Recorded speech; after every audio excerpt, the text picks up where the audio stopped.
Hi everyone, John here with a new video for you for the post-match reaction of Everton 1, West Ham United 3. If you're new around here and you like what I'm doing, please hit the subscribe button and hit the notification bell so you get to see all the new videos when they go up. So let's crack straight onto it. Let's go on to the team sheet. In goal was Lucas Fabianski, with the back four of Zabaleta, Balbuena, Diop and Masuaku in front of him. The midfield in front of them was Noble, Rice and Obiang, with the attacking three of Yarmolenko, Anderson and Arnautovic up front. On the sub-bench was Adrian, Ogbonna and Creswell, with Snodgrass and Sanchez, along with Lucas Perez and Antonio. So there's the team sheet. So as you can see, or hear as most of you use this as a podcast, yeah, 6 changes.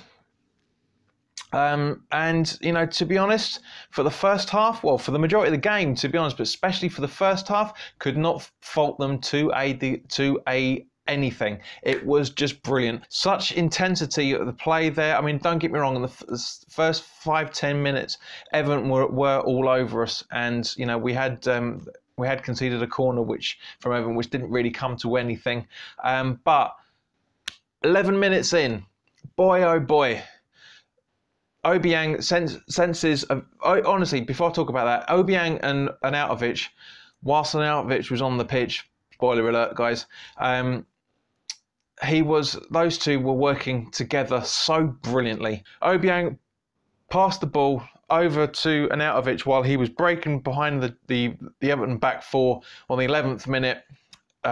Perfectly worked, perfectly timed, ball was perfect. Arnautovic running on goal, starting to lose his footing a little bit, so he passes it to the right to Yarmolenko, who's charging alongside with him, and bam, straight into the goal, 1-0. Honestly, it was just, I laughed. I must admit, I laughed when that happened. Bearing in mind, a couple of minutes beforehand, Diop had a chance on goal from a free kick from Anderson. Sorry, I'm trying to get my words out. And also, Arnautovic had a go a few minutes as well. So, you know, by the 17th minute, we'd had 3 attempts on goal. Absolutely brilliant.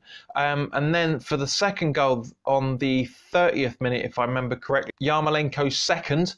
Whoa, what a goal. Fantastically taken. No ball is fouled, but as the ball rolls to Yarmolenko, the ref, Martin Atkinson, which to be fair, I've criticised him a lot the last few years, but actually he had made quite the right decisions today. I've no idea what he's been drinking, but he made the right decisions. But anyway, going on to it, the ball rolls to Yarmolenko from the momentum from Noble's foul. Atkinson blows for the advantage, so it says play on, and Yarmolenko cuts inside, bam, 2-0. Ball goes through 5 Everton players. There is an argument from Everton's point of view that they could have defended better, but who cares? 2-0. Every time we scored in both the first and second halves, we invited Everton to come at us for a little bit and then slowly started to break them down. That's a bit of a worry, but at the same point, the technique worked. Towards the end of the first half, little bit of controversy, shall we say, but I want to put my thoughts on this. Masuaku. Ball comes flying over. He jumps up. He's watching the ball the entire time. I want that noted. He's watching the ball the entire time. His left leg comes out to get it.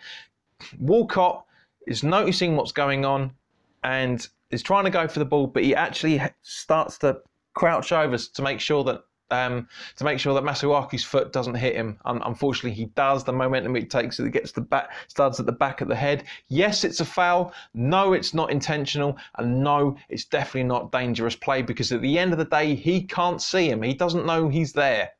But it was quite rightly taken as a foul, and quite rightly Masuaku was booked as a result of it. Atkinson did perfectly right on that call. 90 seconds before the end.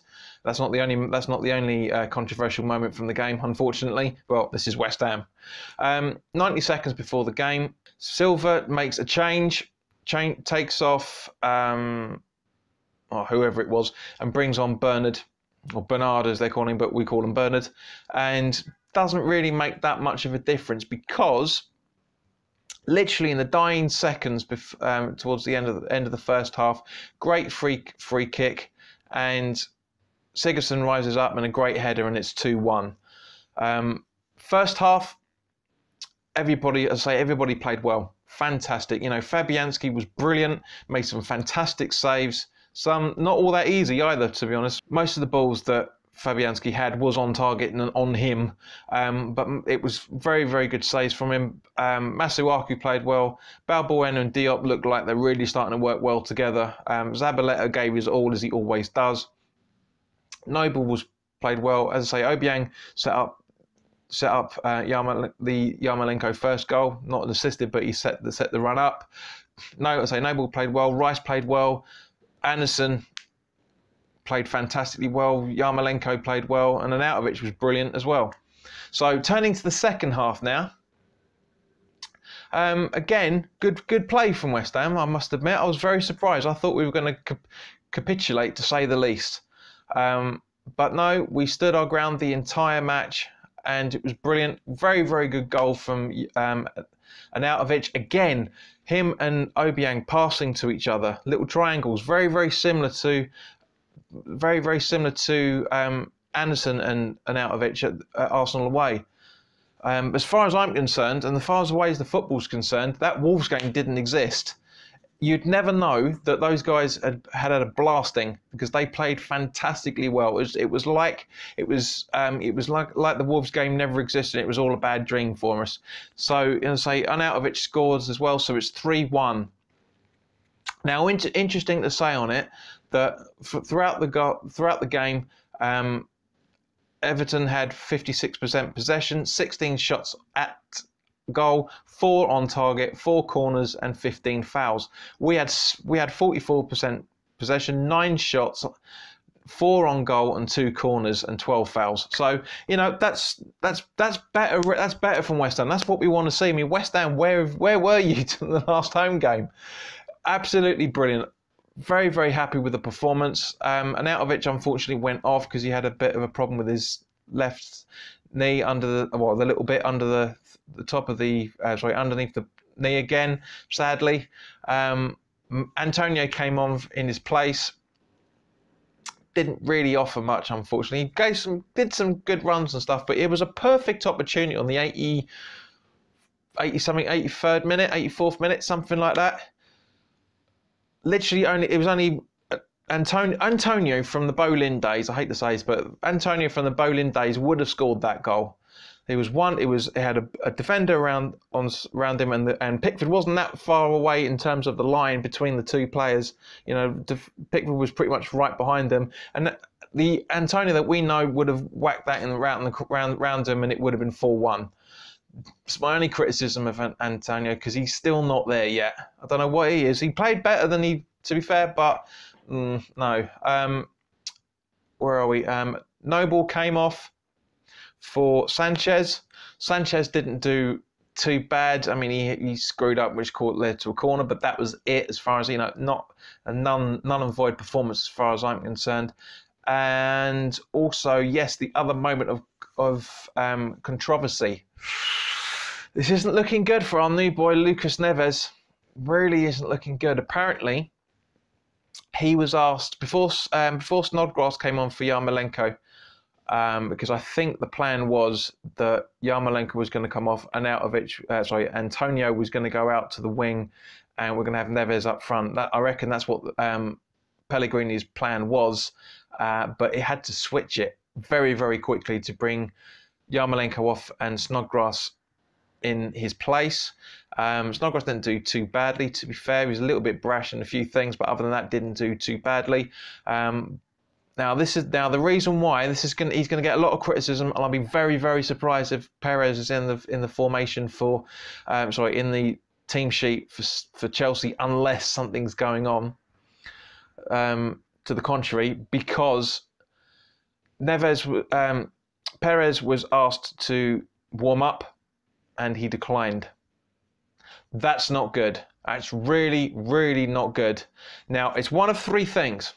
A, he's not confident in playing. B, he has a knock which he hasn't reported until that point. Or C, he has a word beginning with a C. Right? Because at the end of the day, unless you are fully fit, there is no reason. So unless you're not fully fit, I should say, there is no reason why you should decline warming up. And from the shots on there, he was arguing quite severely. So it will be interesting to see what comes out over the next day or so as to what was that all about. But having said that, it's our first win of the season, 5 games in, 16th in the table. Cancelled out the goal that we conceded against Bournemouth when we were 1-0 up. And we also cancelled out the, in terms of goal difference, of course, obviously not points, because we lost the Bournemouth game 2-1. So we cancelled out that advantage goal from Bournemouth, and we've cancelled out the Wolves goal in terms of that. But as I say, I'm happy with the performance. Very, very happy with what being out of the relegation zone, albeit 16th place, which takes Cardiff down to 17th now, if I remember correctly. So the plan is working, as far as I can see. Let's just hope we get some better players, better player performances, I should say. So thank you very much for watching. If you're new around here and you like what I'm doing, please click the subscribe button and hit the notification bell so you get first dibs on all the videos. Please let me know your comments on the game, guys, what you would have thought, what you think was going on with Perez, what you think about the formation and the lineup. Let me know who your man of the match was for you. For me personally, not because he scored his goals, but for me personally, I thought Yarmolenko was one of the best, if not the best player out there. His work rate was 100%. Fantastic. So let me know your comments down in the section below. If you feel I deserve it, then by all means, please click the like button, and please also share this video with those that you feel might want to watch it. So in the meantime, guys, thank you very much for your time, and I will see you next weekend for the Chelsea vlog. Take care now. Bye-bye.